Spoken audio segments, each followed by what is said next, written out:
Ang singil sa tubig sa mga customer ng Manila Water.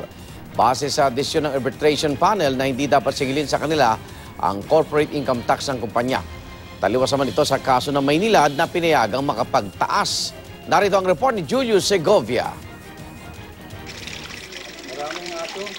May aasahan dapat na bawas singil sa tubig ang mga customer ng Manila Water. Sinang-ayunan kasi ng arbitration panel ang posisyon ng MWSS na hindi dapat ikarga sa mga consumer ang corporate income tax ng Manila Water.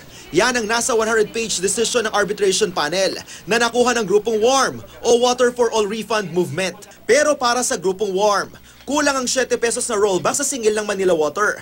Winelcome namin ang desisyon na yan. Positibo yon, pero kulang. Tinimbang ka, ngunit kulang. Panalo may panalo tayo, pero sinasabi namin, how did you arrive sa 7 pesos?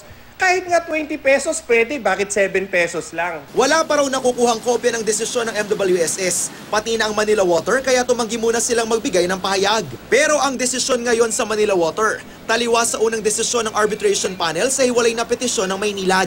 Inaprobahan ng panel ang petisyon ng Maynilad para sa mahigit 3 piso kada cubic meter na taas singil. Mahigit 2 piso rito sa corporate income tax ng Maynilad na pupunta na mga consumer ang sumasalo. Ang taas singil na ito, nakabinbin pa rin dahil gusto munang malaman ng MWSS ang pasya ng arbitration sa petisyon ng Manila Water, bagay na inaalmahan ng Maynilad.